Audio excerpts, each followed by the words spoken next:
Bonsoir, nous sommes lundi soir et c'est donc audition publique. 1 heure de politique en direct avec LCP Assemblée Nationale, Public Sénat et le Figaro Live.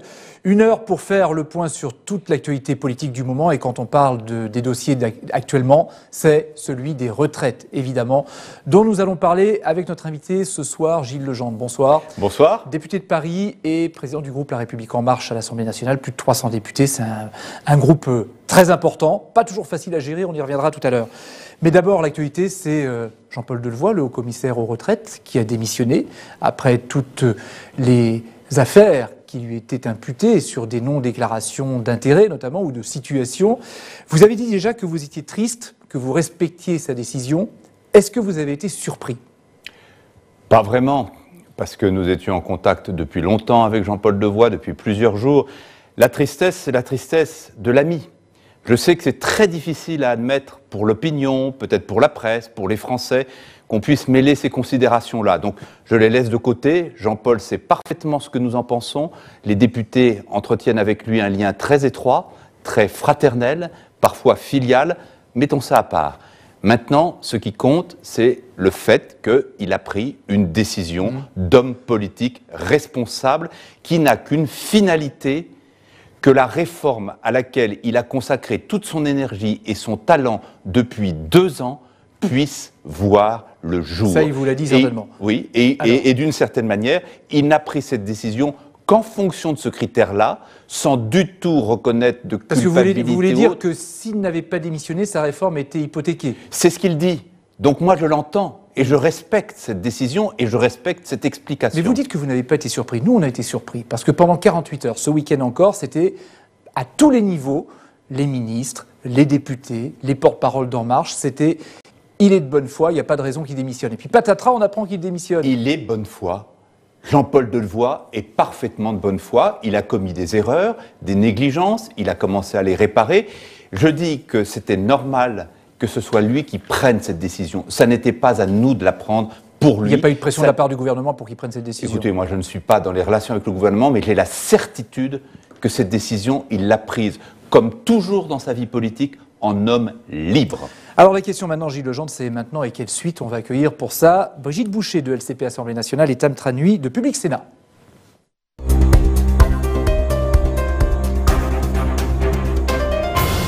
Bonsoir Brigitte, bonsoir Tam. Bonsoir, Tam, la suite maintenant. Bonsoir mesdames. Oui, alors justement, la suite, c'est la réforme des retraites. Et pour porter cette réforme, est-ce qu'il faut un successeur à Jean-Paul Delevoye? Est-ce qu'il faut à nouveau un haut commissaire aux retraites pour vous? Alors, ça n'est pas la question s'il le faut, c'est qu'il y aura.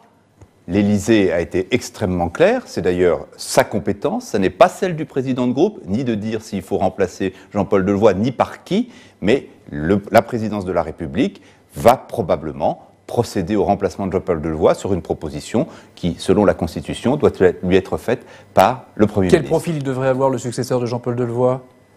Certainement connaître déjà bien ce dossier qui est d'une très grande technicité, qu'il a porté en même temps qu'il porte une immense ambition de progrès social. Il pourrait venir de vos rangs, des députés En Marche. Franchement, nous ne sommes pas là pour faire le casting du gouvernement. Oui. C'est le Premier ministre et le Président de la République qui doivent prendre leurs décisions. S'ils me demandent mon avis, évidemment, je le leur donnerai. Vous donnerez des noms. Donnez-nous votre avis quand même, parce qu'il y a un nom qui circule. Je ne crois pas que vous soyez Premier ministre et Président de la République, Madame Boucher. Il y a un nom qui circule au groupe, alors ils ont peut-être envie de vous entendre là-dessus. C'est le nom de Gérald Darmanin. Est-ce que pour vous, il aurait un bon profil? Il n'est pas dans mon groupe. Non, bien sûr, mais ce nom-là circule dans le groupe. Alors j'ai encore moins à donner mon avis, s'il ne s'agit pas de me prendre un de mes meilleurs éléments. Est-ce qu'il a un bon profil pour vous? Est-ce qu'il connaît suffisamment le dossier? Est-ce qu'il pourrait le défendre? À l'évidence, oui, il connaît le dossier, il le défend bien, il le défend sous son angle le plus politique et pas tant sous son angle budgétaire. Et donc, c'est ce qui compte le plus? Ah, je suis absolument convaincu, et c'est d'ailleurs un défi pour chacun d'entre nous dans notre majorité, que nous ne convaincrons les Français de la pertinence de cette réforme, ce qu'ils commencent à comprendre, et de l'intérêt de cette réforme qu'en nous situant sur le terrain politique, c'est-à-dire en montrant très clairement les progrès magistraux que cette réforme va permettre d'opérer en termes de justice sociale et de protection des Français les plus fragiles. Il y en a un qui a largement fait ce travail depuis un certain nombre de jours, c'est Édouard Philippe, le Premier ministre. Est-ce que vous ne seriez favorable à l'hypothèse que lui-même puisse défendre ce texte dans l'hémicycle? Ça serait possible aussi que le Premier ministre... Cela me paraît très baroque. Mais après tout, il en a parfaitement le droit constitutionnellement. Il y a déjà eu dans le passé des premiers ministres qui cumulaient leur fonction de Premier ministre et un Marocain ministériel particulier. Mais parce que le Premier ministre, de toute façon, le porte déjà, ce projet, en tant que chef du gouvernement, qui reçoit les syndicats cette semaine, ou qui va recevoir les syndicats cette semaine, c'est le Premier ministre. Oui, mais attendez, non mais attendez, qui mieux que lui aujourd'hui? Défendre au banc, vous le savez très bien, vous journalistes de LCP, vous savez très bien que ce sont des jours et des nuits au banc. C'est d'ailleurs pour ça que c'est toujours les ministres qui le font. Le Premier ministre a d'autres responsabilités au moment où on passe dans la lecture du texte. Maintenant, encore une fois, ça n'est pas à moi de décider cette affaire-là. Tout est ouvert. Voilà. Brigitte. Alors demain, il y a une grosse manifestation qui est annoncée. S'il y a plus de monde que le 5 décembre, précédente grosse journée de manifestation, 850 000 personnes, si même demain on passe le million de personnes dans la rue, ça change quoi selon vous? Alors, je vais vous dire quelque chose, Brigitte Boucher.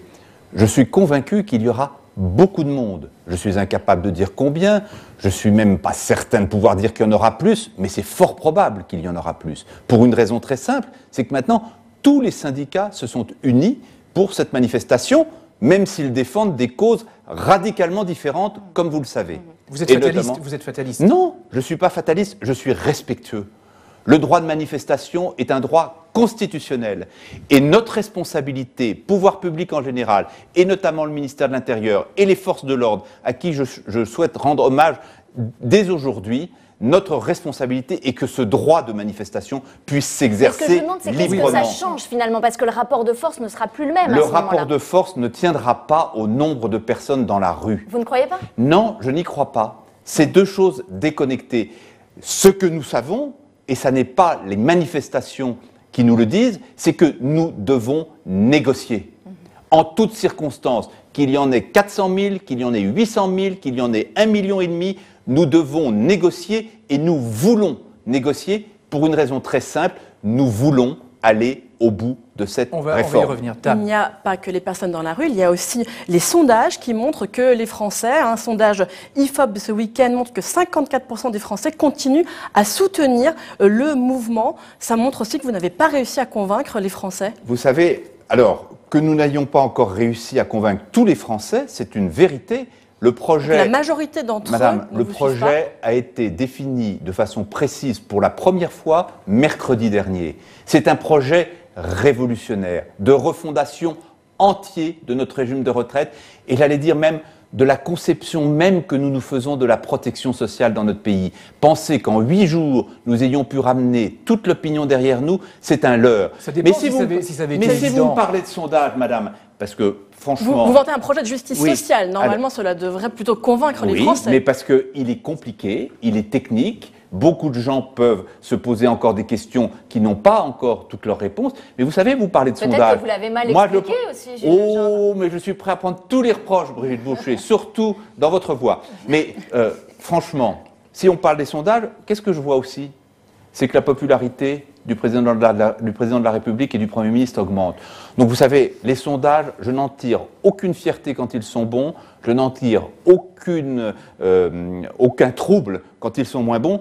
Ce que je sais, et c'est à quoi notre majorité tout entière, et notamment les députés de mon groupe, sont entièrement mobilisés, nous devons convaincre les Français et les entendre. Le sentiment que vous jouez un peu l'opinion contre la rue. Quand, par exemple, vous demandez une trêve de Noël, est-ce que ce n'est pas une façon de mettre un peu les Français de votre côté? J'observe que nous ne sommes pas les seuls à la demander. Un certain nombre de syndicats considèrent qu'il serait normal. Les Français, vous savez, ne comprendraient pas qu'on ne respecte pas cette trêve qui est multiséculaire, auquel tous les Français sont attachés, quelle que soit leur religion, leur croyance, leur niveau social, leur métier. C'est sacré, cette période-là. Il faut la respecter. Et pour la respecter, nous devons très clairement engager très vite les discussions avec les syndicats. J'ai appris en venant vous voir que les dates étaient fixées.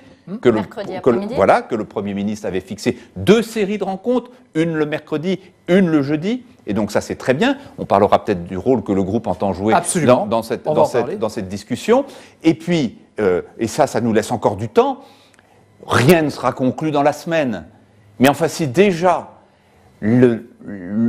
l'esquisse d'une confiance s'instaure, parce que je vais vous dire, dans cette affaire, on peut aller à l'infini dans les détails techniques. Et ça, le sujet est tellement complexe qu'on peut s'y noyer. Mais rien ne sera conclu dans la semaine, ça veut dire que la trêve, elle n'aura pas lieu. Le vrai sujet, Brigitte Boucher, c'est de restaurer la confiance. Et je fais totalement confiance au Premier ministre, au gouvernement et aussi aux partenaires sociaux qui sont pour cette réforme, même s'ils ont des points de désaccord très forts sur certains sujets, qui les amènent à manifester demain. Je fais confiance aux 2 partis pour qu'ils portent plus haut l'intérêt du pays, sans renier rien de leurs convictions ou de leurs objectifs, et les nôtres sont très clairs, mais en mettant au-dessus l'intérêt général, qui est qu'on retrouve les transports pendant la période. Je vais vous poser une question. Si les négociations durent pendant presque jusqu'à Noël, comment voulez-vous que ça redémarre? Mais j'appelle ça une trêve. Par définition, une trêve n'est pas une conclusion définitive. Je vous dis, le but est de restaurer la confiance. Le but n'est pas de faire aboutir en 48 heures des négociations sur des sujets compliqués. Je pense notamment à l'âge d'équilibre, à la régulation financière, je pense à la pénibilité, je pense aux carrières longues, je pense au minimum contributif. Vous savez, ce fameux 1 000 € en dessous duquel il n'y aura plus aucune pension dans le futur système. Donc, il y a de quoi. Un grand syndicaliste que vous n'avez pas connu parce que vous êtes trop jeune disait il y a du grain à moudre. Il y a des choses à moudre, en effet, dans cette négociation. Et il faut absolument les mettre au centre de la table. André Bergeron, je leur dis. Vous dites justement. Il y a beaucoup de grains à moudre et beaucoup d'esprits qui sont peu calmes aujourd'hui. Est-ce qu'en tant que président de groupe, vous seriez prêt? Est-ce qu'on retarde la discussion à l'Assemblée justement pour calmer les esprits, pour retrouver un vrai climat de sérénité? Non, je n'y suis pas favorable. Maintenant, comme vous le savez, parce que vous êtes des fines analystes du monde parlementaire, ça n'est pas le groupe parlementaire ni son président qui a la maîtrise de l'ordre du jour. Non, mais vous n'êtes pas favorable. Je suis très favorable à ce qu'on vote cette loi rapidement. Avant les municipales, en première lecture? Je souhaite que nous la votions avant les municipales, en première lecture, à l'Assemblée nationale. Maintenant, je sais que nous avons encore des discussions approfondies à avoir, mais tout est compliqué. Tout est compliqué, et c'est pas très grave que ça soit compliqué. Vous savez, encore une fois, la question clé, c'est la confiance. Et si je peux me permettre, Francis Letellier, il y a dans cette loi future une chose dont on parle peu, on appelle ça sous son terme barbare de la gouvernance. Je vais le dire de façon plus simple, c'est la manière dont sera piloté le futur régime de retraite. Et cette gouvernance, elle fait appel massivement aux partenaires sociaux. Justement. Pas que, mais aux partenaires sociaux. Justement. Si on veut qu'elle fonctionne, il faut que nous soyons capables de restaurer dans notre pays une confiance dans ce qu'on appelle la démocratie sociale, qui est le lien entre les organisations syndicales et les pouvoirs publics. Saisissons-nous de cette magnifique réforme pour jeter les fondements d'une démocratie sociale plus mature, plus responsable, plus proche des Français. Vous dites qu'il faut restaurer la confiance. La CFDT met un préalable, elle demande le retrait de cet âge pivot qui est fixé à 64 ans. Est-ce que vous seriez prêt à accepter cela, vous qui avez d'ailleurs tendu la main à Laurent Berger pour qu'il vienne à l'Assemblée? Alors, il faut être très précis. On parle d'âge pivot ou d'âge d'équilibre. L'âge d'équilibre est un terme mieux approprié puisque c'est un terme statistique.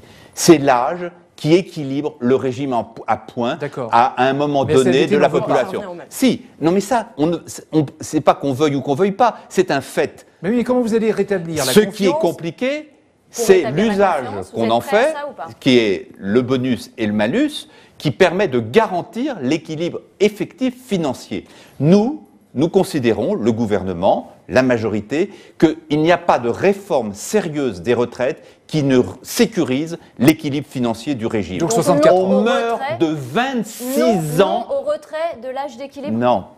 Mais l'âge d'équilibre, on ne le retire pas, c'est un fait, Brigitte Boucher. On ne pas dans la loi. Ensuite, ce que conteste la CFDT, c'est les instruments qu'on met en place pour que cet âge d'équilibre soit respecté. Les décotes, par exemple. Et là-dessus, le Premier ministre a été extrêmement clair.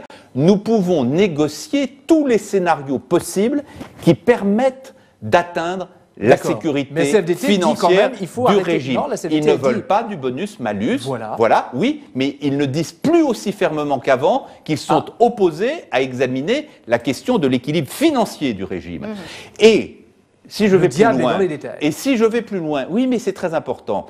Nous ne sortirons gagnants les uns et les autres de cette négociation que si nous sortons du seul sujet binaire, malus-bonus ou pas malus-bonus. On ne peut pas sortir d'une zone comme ça quand on se concentre de façon obsessionnelle sur un seul sujet. Nous devons mettre sur la table un paquet de sujets qui permettent... Voilà. Néanmoins, la CFDT, elle a rejoint la mobilisation, elle appelle à manifester. Demain, ça a créé des inquiétudes au sein de votre groupe. Lesquelles? Des inquiétudes? Non, pas simplement au sein de notre groupe, une forte déception. Vous savez, il y aurait quelque chose de paradoxal à ce que cette réforme qui a l'approbation pour 90-95% de son contenu de 3 syndicats essentiels qui sont la CFDT, l'UNSA et la CFTC, que cette réforme trébuche parce que précisément on n'arrive pas à s'entendre sur les 5 ou 10% si vous avez restants. 95%, vous entendez, vous pouvez aussi céder sur les 5%. Nous devons nous entendre sur ce qui fait encore des désaccords. Donc il y a 5% de marge de manœuvre.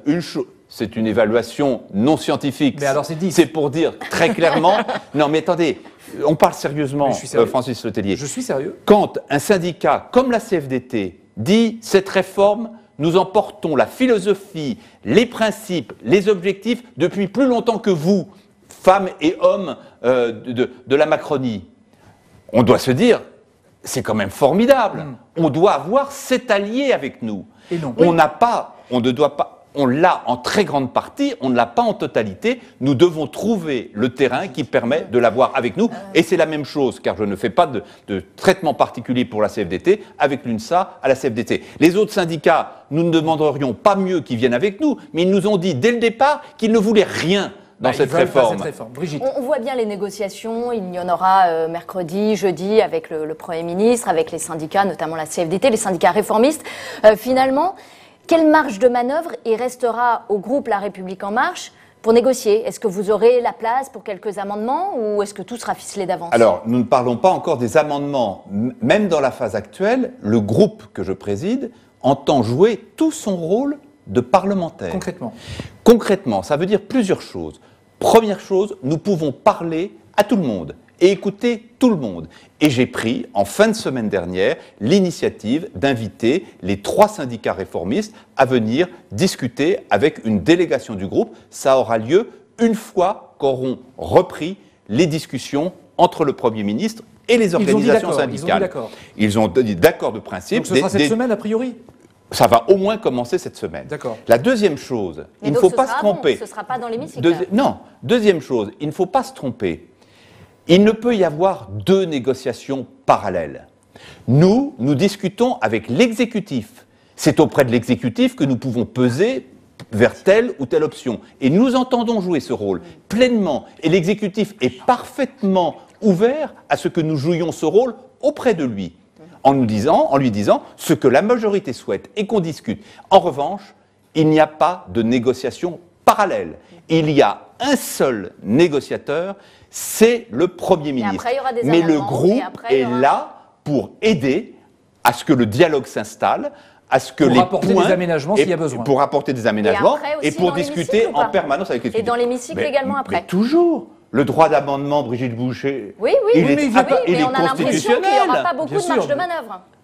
Écoutez, plus l'accord sera solide, moins les députés auront envie de le déstabiliser par tel ou tel amendement. Maintenant, vous savez très bien qu'il y a des amendements qui portent sur des choses très importantes, il y a des amendements qui portent sur des choses moins importantes.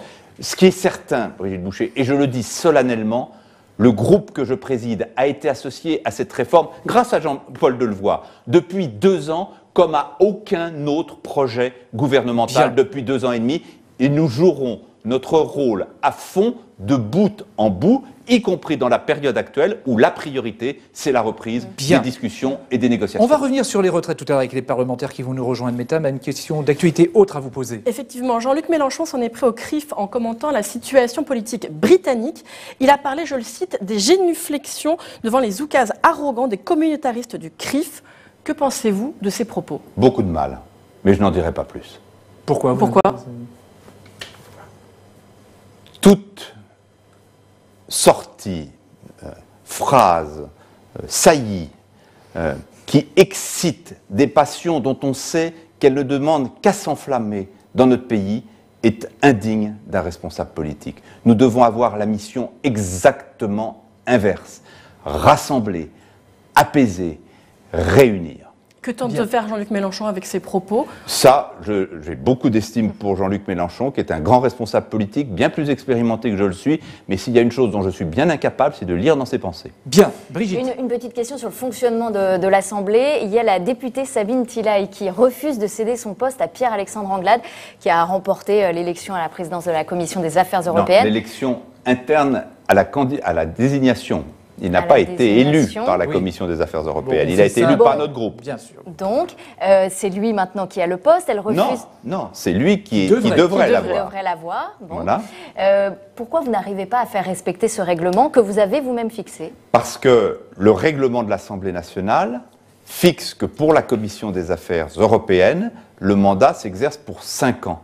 Et le seul moyen qu'il y aurait c'est qu'elle démissionne, ce qu'elle refuse de faire. Et vous ne pouvez pas la pousser? Ah ben ça, pousser, je peux vous dire que je le fais. Mais je dois le reconnaître avec une efficacité qui, comme vous le constatez, laisse beaucoup à désirer. Vous êtes président du groupe quand même. Ah oui, mais vous savez, un groupe parlementaire, ça n'est pas une armée. D'accord, mais là... Non, ça n'est pas une armée. Un peu d'autorité, oui. À côté même, une rédaction est un monument de discipline. Oh bah alors là, ça va. Bon, une autre question aussi que voulez vous poser, Tram, à propos des parlementaires de chez vous, qui sont parfois pris à partie. Oui, effectivement, des députés macronistes sont menacés jusque chez eux aujourd'hui avec la réforme des retraites. D'ailleurs, ce n'est pas la première fois, il y avait eu les gilets jaunes auparavant. Est-ce que vous demandez des mesures de protection pour ces députés? Comment est-ce que vous vous saisissez de ce problème?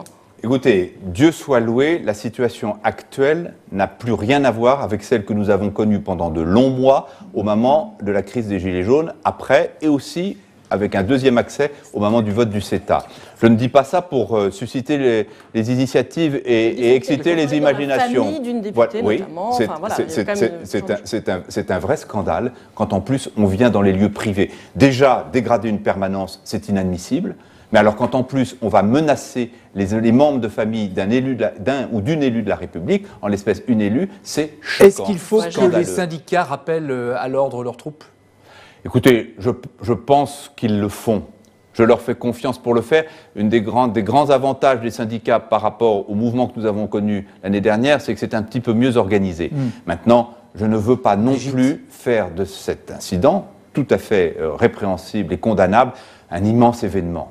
Est-ce qu'il y a des mots peut-être dans vos rangs qui ont fait monter la pression, qui ont pu attiser la colère? Je pense aux pleurnichards de Richard Ferrand, aux irresponsables d'Elisabeth Borne. Je veux bien ne pas monter au rideau à chaque incident, mais alors vous n'allez pas me demander en plus de faire une sorte d'autocritique comme si nous étions responsables des avanies qui nous arrivent. Non, ça j'irai pas jusque-là. Non, mais les pleurnichards, les irresponsables... Est-ce qu'il fallait dire ça dans le contexte?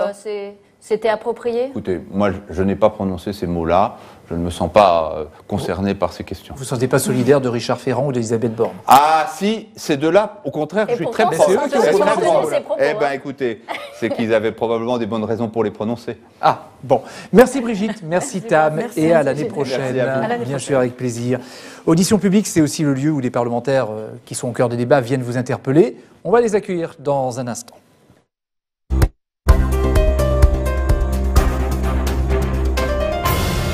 Bonsoir Roger Karoutchi, sénateur Les Républicains de Paris, et bonsoir Luc Carvounas. Des Hauts-de-Seine, pardon. Je sais que l'Île-de-France est un bloc, mais quand même. Et Luc Carvounas, député PS du Val-de-Marne. C'est bien en Île-de-France aussi. Oui, bonsoir. On va commencer à parler des retraites, et Roger Karoutchi vous interpellez sur un problème de cohérence, dit-il. De cohérence et de coût. Parce que cette réforme des retraites, elle avait été initiée sur le thème « le système n'est pas durable ». Et on nous a dit, la retraite à points, sur le principe, pourquoi pas. Sauf qu'après, on est rentré dans le détail. Et puis on se rend compte que pour les enseignants, ça ne tient pas. On se rend compte qu'on ne pourra pas arriver à un seul régime universel. Et en réalité, quel est le coût, à terme, de cette réforme des retraites si elle se fait? C'est un coût, attendez, c'est un coût colossal. Déjà, on parle de 10 milliards nécessaires pour les enseignants sur les 5 à 10 ans qui viennent. Mais on n'a pas encore chiffré pour les infirmiers. On n'a pas encore chiffré pour un certain nombre de professions. Ce qui veut dire qu'en dehors de l'équilibre des retraites, pour l'État, ça va être un coût colossal dans les 10 années qui viennent. Et quant au rêve du régime universel, même si théoriquement c'est très beau, d'ores et déjà, M. Castaner a dit pas de régime universel pour les policiers, régime dérogatoire. M. Le Drian a dit naturellement pour les militaires. D'autres vont venir aussi. Il y aura donc plusieurs régimes, de toute manière. Alors, est-ce qu'il faut tout sacrifier sur le thème du régime universel, ou est-ce qu'il faut trouver des accommodements pour aller vers une convergence, sans forcément être sur une théorie unique? Voilà. Alors, il y a plusieurs questions dans votre propos. Premièrement, il y aura un régime universel, unique, pour tout le monde, à point. Ce qui va prendre du temps et qui exige un traitement différencié, c'est la convergence des 42 régimes vers le régime unique. Parce qu'en effet, le professeur, le policier, l'infirmière, le salarié du privé, ça n'est pas pareil. Et donc, si nous voulons aller vers ce régime universel unique, nous devons admettre qu'il y a des transitions. Mais elles vont prendre du temps, et les transitions, elles jouent sur 2 variables, le calendrier, qui ne sera pas forcément le même pour tout le monde, et les mesures d'accompagnement, qui doivent précisément faire en sorte qu'avec le temps, au fur et à mesure que les générations concernées prendront leur retraite, personne ne soit lésé. Premier élément de réponse. Deuxième élément de réponse, le coût. Nous nous sommes engagés à ce que le futur régime de retraite ne pèse pas plus dans la richesse nationale qu'il ne pèse aujourd'hui, c'est-à-dire un 14%. Ce qui ne signifie en aucun cas que nous allons brider les pensions, parce que Dieu soit loué, la richesse nationale augmentant, le 14% permet d'augmenter périodiquement les ressources dévolues aux retraites. Troisième chose, le cas des enseignants. Certes, nous nous sommes engagés, et le ministre de l'Éducation nationale est en train de discuter avec les syndicats de quelle manière va se dérouler cet engagement. Nous nous sommes engagés à une revalorisation des rémunérations qui a comme finalité de faire en sorte qu'au moment où les enseignants, dans le nouveau régime, prendront leur retraite, ils ne soient pas défavorisés par rapport à ce qu'était le régime antérieur. Mais les revalorisations de rémunération, Roger Carucci, ne figureront pas dans le poids des retraites. Ce sont des rémunérations, ce sont des revalorisations de rémunération. Mais Roger Carucci, est-ce qu'une fois forcément dans le poids des retraites, Roger Carucci, est-ce qu'une fois dans votre vie, vous n'avez pas dit le salaire des professeurs dans notre pays est un scandale? Non, mais j'ai été professeur moi-même, donc je suis d'accord. Donc, ne confondons pas les problèmes. Non, mais si, c'est très clair. Je ne confonds pas les problèmes. Je dis très clairement que c'est parce que nous devons garantir les retraites des enseignants que nous sommes obligés de revaloriser leur rémunération.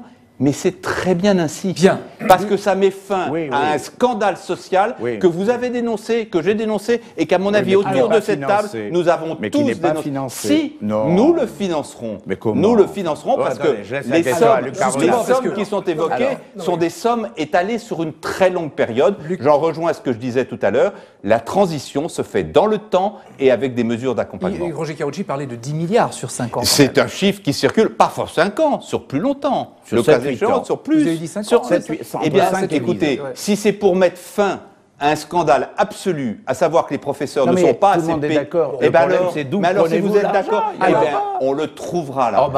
Bien. Alors, Luc Carvounas, je vous signale que le déficit ne cesse de baisser dans notre pays depuis que nous sommes dans la pas cette année. Luc Carvounas, voudrais vous poser une question justement toujours sur les retraites et les finances. Moi, je vous ai entendu dire, Gilles Legendre, que les choses sont claires. Non, elles ne sont pas claires.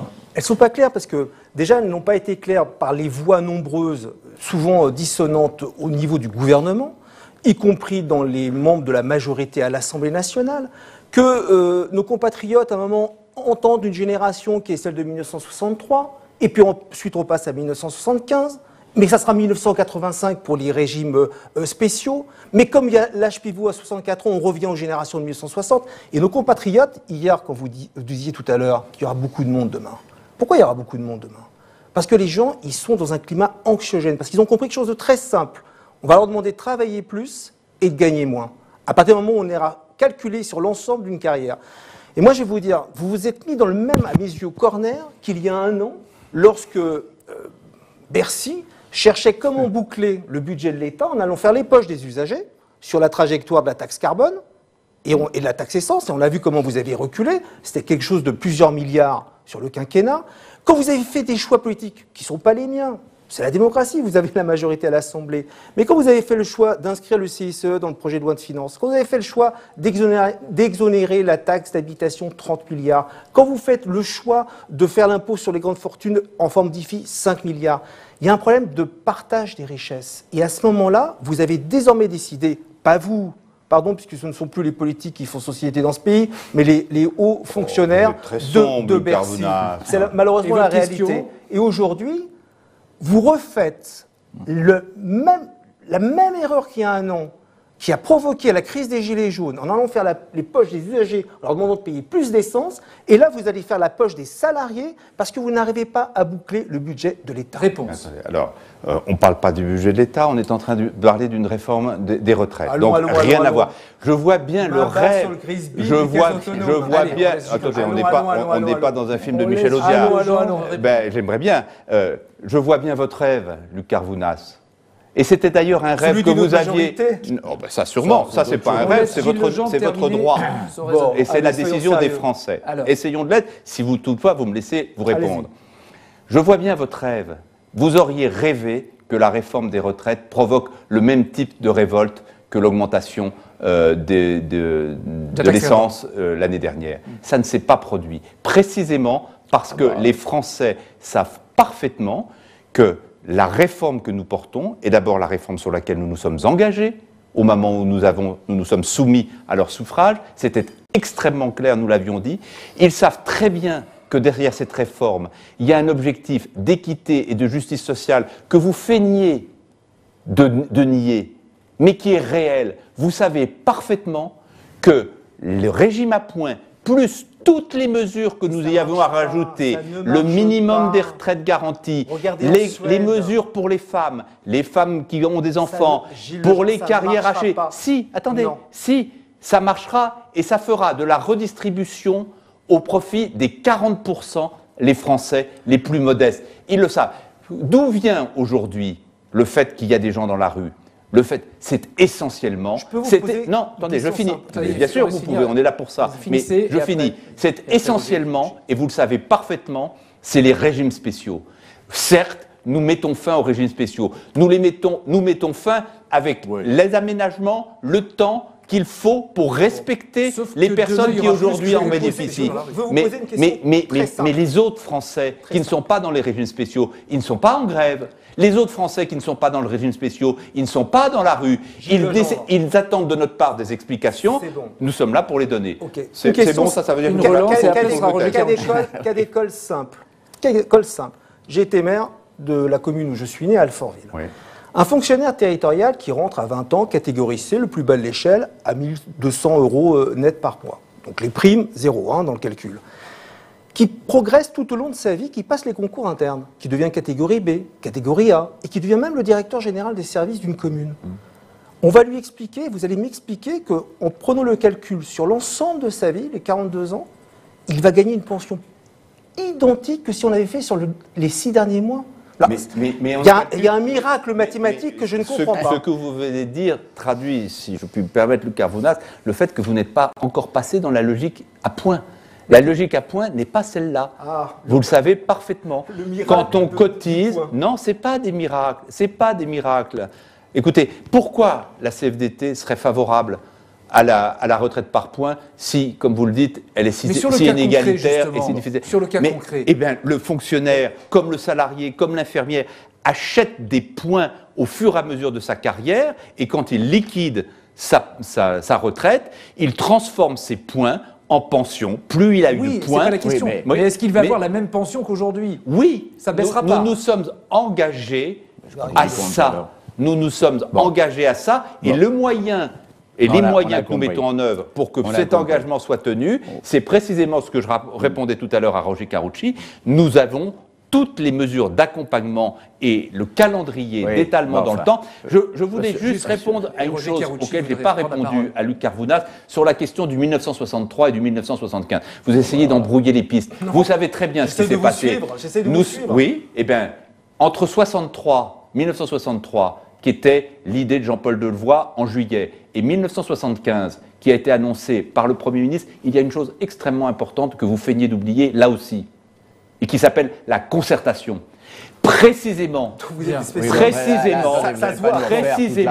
ça se voit. Précisément, c'est 1975, c'est une des choses que nous réclamaient les syndicats et que le gouvernement a décidé de Roger mettre en Carucci, place. lui, il s'inquiète de la façon dont les débats pourraient avoir lieu au Parlement. Premier point, mais on ne va pas y revenir. Moi, je considère qu'aujourd'hui, la réforme n'est pas financée et qu'elle n'est pas finançable en l'état. C'est faux. Deuxième élément, vous pouvez dire ce que vous voulez. Moi, je vous dis mon opinion. Bien sûr. Deuxième élément, je vous dis simplement que quand vous me dites tout va converger, ça n'est pas vrai. Les policiers et les militaires conserveront le régime dérogatoire jusqu'à la fin des temps, parce que c'est comme ça et qu'ils n'accepteraient pas autrement, et ils ont raison. Donc il y aura d'autres régimes particuliers. Bon. Troisième élément, ce débat est fou. 2 ans de consultation. On attendait les mesures pour le mois de septembre. On les a reportées au nom d'une pseudo-négociation supplémentaire.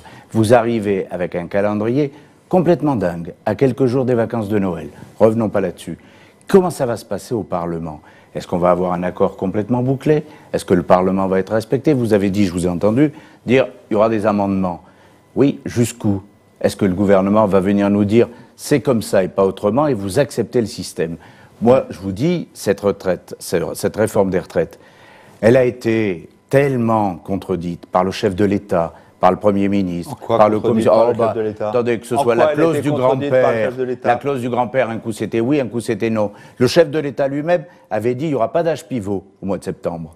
Et puis en décembre, on annonce. C'est faux. Si, alors, non, bien sûr. C'est faux, Roger Carucci. Il a dit non, c'était à Biarritz pendant l'interview concernant le V7. Non, mais attendez. Attendez, je vous interromps pas. Non, je vous interromps pas. Non, mais attendez, c'est comme ça. Quand vous dites des contre-vérités, il faut que les corriger. Il avait dit, je veux qu'à côté de l'âge pivot soit étudiée la question des durées de cotisation. Ah ben d'accord, mais donc à côté de l'âge pivot, donc il admettait qu'il y ait l'âge pivot. Dans le cadre d'une négociation. Bon, mais la question de Roger Carucci, il n'avait pas rejeté la question de Roger Carucci, c'est est-ce qu'il y aura assez de temps pour les parlementaires? Mais moi j'ai une question à Roger Carucci. Non, attendez, répondez d'abord à cette question après. Alors oui, est-ce qu'il y aura plus de temps? Mais il y aura le temps normal pour un projet de loi. Mais qu'est-ce que vous croyez? On n'est pas un parlement croupion, on n'est pas un groupe croupion. Je vais vous dire, mon problème en tant que chef de groupe, c'est plus de calmer les avis divergents que de créer les godillots. Du Parlement, hein. Non, mais, parce que la gestion du Parlement, aujourd'hui, elle est au mieux dans l'indifférence, au pire dans le mépris. Ça va trop vite. Non, c'est pas que ça va trop vite. C'est qu'on sent très bien, mais attendez, il y a qu'à voir. On vient de réussir plusieurs CMP conclusives avec le Sénat, qui n'est pas de couleur politique. Heureusement. Eh bien, c'est très bien. C'est bien le début. Je m'en réjouis. Et j'y ai même contribué. Eh bien, c'est très bien. Eh bien, c'est bien la preuve que le Parlement exerce parfaitement ses droits. Est-ce que le gouvernement est toujours respectueux des droits du Parlement? Est-ce que le gouvernement écoute toujours le Parlement? Pas vraiment. Mais écoutez, on a des débats qui durent de plus en plus longtemps, avec de plus en plus d'amendements. Mais Roger Carucci, je voudrais vous poser une question. Est-ce que vous êtes pour ou contre la suppression des régimes spéciaux? Moi, je ne suis, j'allais dire, ni pour ni contre. Avec ça, vous aurez gagné. Je suis contre les régimes. C'est que vous êtes cette Normandie. Oh, si c'était vrai. Je serais dans le camembert, mais c'est raté. Non, moi je suis contre les régimes spéciaux. Il me dit qu'il ne croit pas à la fin des régimes spéciaux. Je n'y crois pas parce que, en réalité. Mais vous y êtes favorable? Je suis favorable à la disparition des régimes spéciaux. Eh bien, on va le faire. Et on est en train de le faire. Mais vous avez braqué les gens avant. Non. Mais si, regardez les cheminots, regardez la RATP. Roger Carucci, à combien de réformes des retraites avez-vous été associé? Celle de 2010, on est passé de 60 à 62 ans et ça a été appliqué. Qui n'ont jamais été que du rafistolage à tel point qu'il faut recommencer tous les 5 ans. Eh bien, attendons de voir le succès de la vôtre. Pour passer à autre chose, une petite question sur Figaro Live, parce que les téléspectateurs peuvent nous envoyer leurs questions sur Figaro Live. C'est Claudius sur le site du Figaro qui dit « Ce projet de réforme a été écrit par le MEDEF ». Qu'est-ce que vous répondez à ça? Le MEDEF? Non. C'est faux. Bon, ben voilà, c'est faux. C'est une réaction d'un téléspectateur. Ouais, voilà, c'est inexact. Il faut lui rappeler qu'il a été écrit pendant 1 an et demi par M. Delevoye qui vient de démissionner aujourd'hui. Et alors? Voilà. Et alors je pense que ce rapport des juges sont l'auteur. Ah oui. Ben alors oui. c'est exactement le contraire que disent tous les syndicats depuis sa démission. Bien. On va parler d'autre chose. Vous avez remarqué que je ne suis pas syndicaliste. Oui, mais alors, comme ces syndicats, par ailleurs, sont opposés à certains aspects de la réforme, s'ils rendent hommage à Jean-Paul Delevoye, à sa qualité du dialogue, à sa qualité d'écoute, c'est probablement qu'il n'invente pas bien. ses On va parler d'autre chose. Parce que... qui se met en infraction avec la Constitution. Allez, on va parler d'autre chose. De minimiser tout ce qui se passe depuis 2 ans et demi dans ce pays. On va parler d'autre chose. On va parler d'une autre loi qui est en discussion en ce moment à l'Assemblée nationale, la loi contre le gaspillage. Et vous avez une question précise à poser. Oui, parce que Madame Brune Poirson, la ministre, avait fait, je crois, le 10 décembre dernier, un tweet satisfaisant que la France allait se débarrasser des plastiques jetables à terme. usage unique. Voilà. Sauf que, et là j'interroge le président du groupe, un amendement est passé la veille, le lundi 9 décembre, de la majorité, qui précisait que cet état de fait n'arriverait pas maintenant, contrairement à ce qui est décidé par exemple le Parlement européen ou le Canada, mais en 2040. Donc pourquoi ? Cette disposition qui a été votée à la quasi-unanimité au Parlement.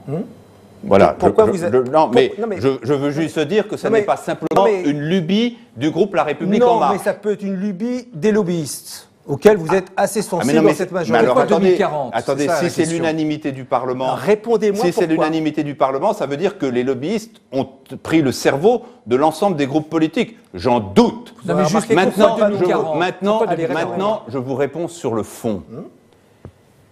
En 2040, il n'y a plus un plastique à usage unique. Ça paraît très loin, mais vous imaginez les transformations des appareils industriels qu'il faut opérer dans tous les domaines, parce que tous les métiers, toutes les professions, toutes les productions utilisent du plastique unique. On a déjà entendu ça sur le glyphosate. Non, mais ne mélangez pas tout, Luc Carvounas. Vous mélangez les gilets jaunes et les retraites, le glyphosate et les plastiques uniques. Mais non, d'ailleurs, le glyphosate que cette majorité vous êtes constamment dans la nostalgie des catastrophes. Cette majorité, la question du glyphosate, l'a traitée un samedi matin à 4h30. Ça, c'est le respect du Parlement. Mais j'espère que vous êtes là quand on vote à 4h30. Mais j'étais là, vous pouvez regarder. Alors, donc tout va bien. Donc on était 82. Vous étiez là pour faire valoir votre point de vue. J'y étais aussi. Mais sur les plastiques, il faut être raisonnable. Aucun Français ne peut penser qu'on peut changer radicalement le mode de production du jour au lendemain pour une évolution aussi forte. Voilà. Pas avec cette intensité. Ce qui est important, ça n'est pas que ça soit 2040 ou 2035 ou 2030. Ce qui est important, c'est qu'on commence tout de suite. Bien. Et c'est exactement ce que précise la loi. Roger Carucci a la parole parce que vous avez été interpellé par les propos de Gérard Collomb l'an dernier, ministre de l'Intérieur, qui avait mis en garde contre la montée des communautarismes et vous posez des questions sur notre modèle français. Non, je ne me pose pas de questions. Vous voulez je suis extrêmement inquiet et je ne sais pas, c'est probablement pas Gilles Legendre qui peut me répondre, c'est l'ensemble de l'État. Si, c'est l'ensemble de l'État. C'est pas que votre responsabilité. Et le chef de l'État. Le chef de l'État tient des propos, comme sur beaucoup de sujets, qui sont extrêmement forts et sur lesquels on pourrait presque se dire il a raison. Mais ne vous gênez pas. Mais je ne me gêne pas. Quand il dit il faut lutter contre les communautarismes, je dis il a raison. Le seul problème, c'est que derrière, ça ne suit pas. Quand on interpelle le ministre de l'Intérieur, il dit moi, les juristes ne me laissent pas libre de mon action. Très bien. Le résultat des courses, c'est que on voit bien aujourd'hui, dans tout le pays, à la fois la montée des communautarismes, la montée de tout ce qui refuse l'État, refuse la France, refuse le drapeau, refuse la nation. Et votre question ? Et on ne voit pas de politique d'État qui fasse en sorte que l'unité nationale soit respectée. Où est-ce qu'est le grand texte sur le respect de l'autorité de l'État et de l'unité de la nation ? Voilà, question précise, réponse précise. Alors, je m'inscris en faux totalement sur le fait que nous n'ayons rien fait. Je commence d'abord par reconnaître un accord avec vous. C'est quelque chose d'essentiel dans notre pays. Nous devons lutter contre les communautarismes. Ça a commencé avant notre arrivée au pouvoir et je dois rendre grâce et hommage à un grand ami de Luc Carvounas de l'époque qui s'appelle Manuel Valls, qui a le premier marqué le fait que ce devait être un axe essentiel de la politique. Depuis, nous ne cessons de renforcer. Ce n'est pas des discours, la lutte contre le communautarisme, ce sont des actes et des lois. Nous avons voté une loi qui permet de fermer les lieux de culte quand ils sont dans la dérive, quand ils ne sont plus des lieux d'islam, mais qu'ils deviennent... Mais nous le faisons. Non, mais Roger Karoutchi, vous savez très bien. On expulse très peu d'imams salafistes. Nous fermons les écoles coraniques. Oui, on a fermé 2. Non. Bien. Vous dites qu'on en a fermé 2 Enfin, 2 récemment. Mais... Ah non, mais attendez. Enfin, oui, mais non, nous en fermons régulièrement et nous avons doté le ministre de l'Intérieur des moyens qui lui permettent de le faire en toute légalité. Voilà Est-ce qu'il faut aller plus loin? Oui, certainement. Mais attendez, la lutte contre le communautarisme, c'est aussi des outils. Bien. Nous avons très fortement augmenté les outils qui permettaient de lutter contre ça. Il faut maintenant les mettre en œuvre. On est en train de le faire. Et s'il faut se doter de nouveaux textes, nous le ferons. Mais je ne crois pas que ce que vous avez dit sur le ministère de l'Intérieur est exact. Il a les outils pour le faire et il le fait. Gilles Legendre, une toute dernière question de Luc Carvounas, qui est une question particulière à vous poser. Oui, c'est presque une demande. On a eu l'occasion d'en parler un petit peu avant l'émission et j'en profite de ce débat. Il y a quelques jours, une grande chaîne publique relatait... France 2, on peut le dire. France 2 relatait des agissements extrêmement graves dans un club de natation de Clamart. Sur les agissements d'un entraîneur pour des actes d'abus sexuels sur des mineurs de moins de 15 ans. Il a été mis en examen en 2017. Et les plaignants, les parents, demandent ou sollicitent la ministre des Sports, qui a eu récemment des propos assez forts, que ce soit sur les banderoles homophobes dans les terrains de foot, ou que ce soit la semaine dernière sur la pédophilie dans le sport.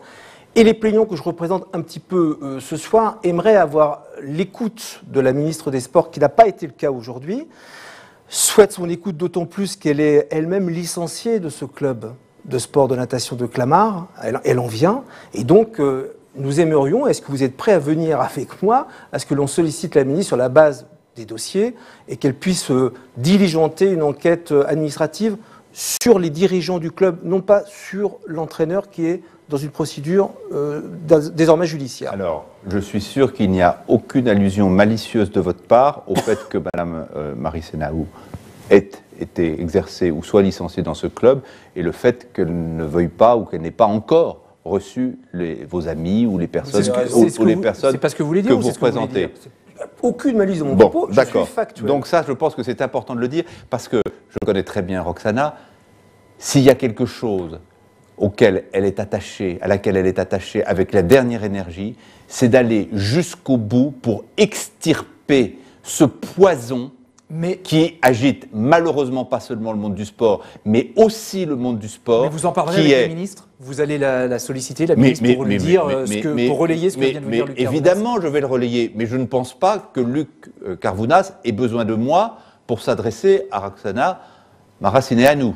Je ne le crois pas. Je ne le crois pas. Un club que la ministre connaît bien, écoutez, on aimerait avoir un peu des réponses. Je veux parler de ce sujet avec gravité parce que moi, ça me bouleverse quand j'entends ça. Comme vous, comme Roger Karoutchi, comme toute personne ici. C'est un fléau, c'est un poison que nous voyons, que nous avons vu éclore au cours des dernières années dans différents milieux, l'Église catholique, le milieu du sport, le milieu du travail.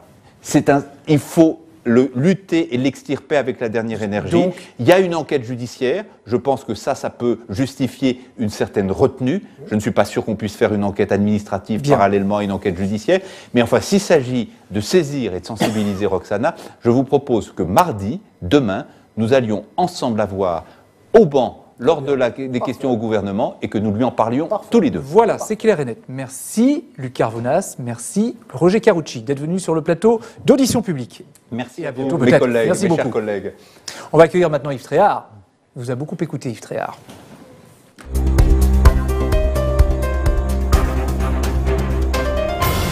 Yves Tréhard du Figaro, bonsoir Yves. Bonsoir Francis. Et qui vous a beaucoup écouté et qui a beaucoup de choses à vous dire. Bonsoir Gilles Legendre. Bonsoir Yves Tréhard. Alors, vous avez une qualité, c'est que vous êtes toujours souriant, même quand l'heure est grave. Vous reconnaîtrez que l'heure est grave, là. Il y a une chose qui m'a étonné, quand vous avez dit à vos interlocuteurs, je crois que c'était à Luc Carvounas, vous mélangez les gilets jaunes avec l'histoire des retraites aujourd'hui. Vous rêvez de pouvoir les mélanger. Oui, mais attendez, vous avez oublié une chose. C'est qu'il y a une opposition à la politique qui est conduite par le président de la République et la majorité, qui est la même, une opposition virulente qu'on retrouve dans la rue, qu'on retrouve, certes, de façon chaotique avec les Gilets jaunes, un peu plus organisé, vous l'avez reconnu, avec les syndicats. Vous n'avez pas peur que ça se termine mal, tout ça? Il y a une hypothèse où les choses peuvent se terminer très mal dans notre pays, Yves Tréhard, et je le dis avec une extrême gravité. C'est si nous cessions de transformer le pays et de trouver les unes après les autres les solutions à des problèmes que les Français traînent depuis des décennies. Ça, c'est le vrai scénario catastrophe.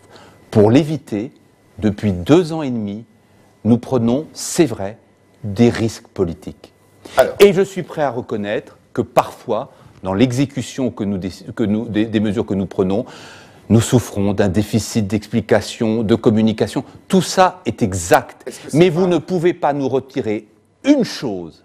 C'est le courage politique qui nous amène à d'abord tenir les engagements que nous avons pris pendant la campagne et transformer le pays. Qu'est-ce que vous faites si lundi prochain, 23 décembre, mardi, 24 décembre, les trains sont bloqués, les syndicats ne veulent absolument pas entendre ce que vous leur dites, vous ne voulez pas reculer, et que les Parisiens, les provinciaux, ne peuvent pas se déplacer pour aller voir leur famille, et que les Français vous en tiennent rigueur?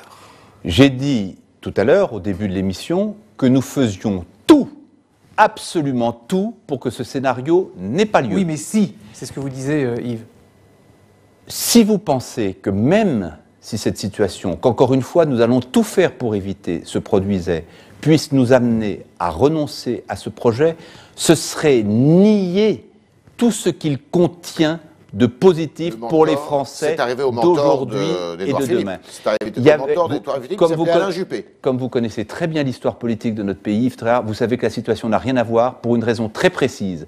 Alain Juppé avait décidé de supprimer les régimes spéciaux sans que le sujet n'ait jamais été mis au débat public, et notamment pas dans la campagne présidentielle de 1995. Nous, ça fait 3 ans et demi que les Français savent que nous voulons faire ça, alors, et surtout qu'ils savent pourquoi nous voulons le faire, c'est-à-dire être beaucoup plus juste, beaucoup plus solidaire et mettre fin au scandale. Non, mais attendez, Yves Tréhard, vous dites que oui, mais moi j'ai une chose à vous rajouter. Vous faites, vous commettez tous, mais je peux le comprendre, une erreur fatale, et que les Français, eux, ne commettent pas. Vous faites tous comme si le régime actuel de retraite était un régime qui fonctionnait correctement, qui était financièrement sécurisé et qui était juste. Donc, les Français le savent, et quand ils jugent le régime actuel, ils sont d'une sévérité extrême. Je vais vous poser une question qui va vous permettre d'être plus clair. Tout à l'heure, vous avez dit... Je vais essayer, à l'impossible nul n'est tenu, Yves Tréhard. L'âge d'équilibre, qui n'est pas l'âge pivot. C'est la même concept qu'on baptise différemment. Alors vous dites, là il y a du grain à moudre, comme disait Monsieur Bergeron, que j'ai bien connu.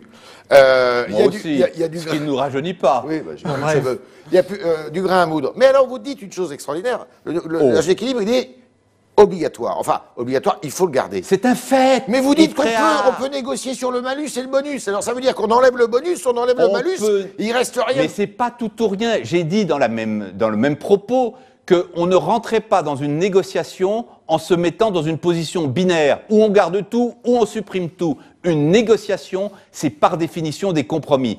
Le point qui, pour nous, ne peut pas être un compromis, parce que c'est la protection ultime que nous offrons aux Français d'aujourd'hui, de demain et d'après-demain, c'est que le régime de retraite que nous allons mettre en place soit sécurisé financièrement. Ça, c'est une règle d'or. De même que c'est une règle d'or que nous nous sommes engagés à respecter, qui est le fait que la valeur du point, qui était une grande crainte des Français, ne baissera jamais. Ça, c'est des règles d'or. Le scénario qui permet de respecter cet équilibre financier, il est sur la table. Nous devons le discuter. Et il imbriquera une multitude de sujets. Ça ne sera pas pour perdre les Français dans la compréhension. Non, pour arriver à un compromis, Yves Tréhard. Allez, on laisse partir. Alors, on va quitter un peu les retraites, on va s'occuper des élections, parce qu'il y a des élections dans 3 mois, des élections municipales. Vous êtes concerné au premier chef. Parce que vous n'êtes pas candidat, certes, mais vous êtes... Ah bon? C'était un piège. Je serais peut-être conseiller municipal. Où ça, à Paris? Évidemment à Paris, je suis député de Paris. Sur les listes de Benjamin Griveaux. Ah ben bien sûr, sur les listes de Benjamin Griveaux. Conseiller municipal ou conseiller je ne sais pas encore, mais je taquinais Yves Tréhard qui disait « vous n'êtes pas candidat ». Je dis que je serais peut-être en soutien sur une liste pour soutenir une des listes d'un des arrondissements de Benjamin Griveaux. Je fais campagne tous les week-ends pour lui. Éligible pour être au Conseil de Paris? Probablement pas. Ah bon. Alors, à Paris, il y a deux candidats. Il y en a un qui est officiel, qui s'appelle M. Griveaux, l'autre qui est M. Villani. Vous les connaissez bien tous les deux. Ce sont l'un et l'autre vos députés. Enfin, vous êtes leur patron. Ce sont deux collègues. Oui, enfin, la notion de patron est très relative. Est-ce que vous ne pouvez pas trancher? Vous n'avez pas quelque chose à dire, là? Ah, mais à dire, j'ai beaucoup de choses à dire. Vous ne pouvez pas les convoquer tous les deux en leur disant arrêtez de jouer? Et je le leur dis, et depuis longtemps, et je ne suis pas le seul à leur dire beaucoup de choses. Vous savez, ça les regarde. Moi, j'ai fait mon choix, c'est celui qui a fait mon mouvement. C'est le choix de Benjamin Griveaux. Et je m'en suis expliqué très clairement à Cédric Villani, qui est un cher ami et qui a parfaitement compris ce choix. Est-ce que Villani a encore sa place à La République En Marche et dans votre groupe d'ailleurs? Est-ce que vous ne pouvez pas l'exclure, par exemple? Mais jamais de la vie. Pourquoi? J'ai dit très clairement au mois de septembre que ce n'était pas comme ça que nous voulions fonctionner dans notre mouvement et dans notre groupe. Nous verrons, Francis Letellier. Pour l'instant, je fais campagne pour un candidat qui a démarré. Vous auriez bien voulu quand même vous en débarrasser. Débarrasser de qui? Personnellement, de Villani. Mais m'en débarrasser comment? Demander au parti de l'exclure du parti. Non. Ah ben, j'ai dit exactement l'inverse chez vos confrères en septembre. J'étais même le premier à le dire et tout le monde l'a dit après moi. Ce qui veut dire que les autres n'étaient pas d'accord avec vous. Non, ils l'ont dit après moi. Je l'ai dit en premier. Voilà. D'accord. Voilà, c'est tout. Mais attendez, les choses sont très simples. Benjamin Griveaux fait une excellente campagne, une très belle campagne.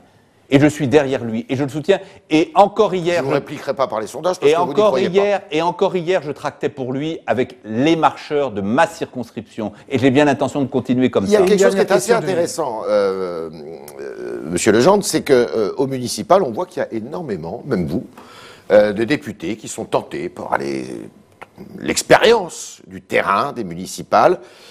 C'est pas... Ça, peut-être dire pour certains d'entre eux qui sont déçus par leur mandat de député. Pas du tout. Non. Alors que pour beaucoup d'entre eux, ce sont des nouveaux. Je vais vous dire, parlementaires. Il y aura très peu de députés candidats au premier poste, au poste de magistrat municipal, de maire, dans mon groupe. Très peu. Très peu. Très peu. Vous voulez combien oui. Sur 300. On va voir, les investitures ne sont pas encore terminées, mais c'est une grosse dizaine, une grosse quinzaine. Pas plus. Non, du tout.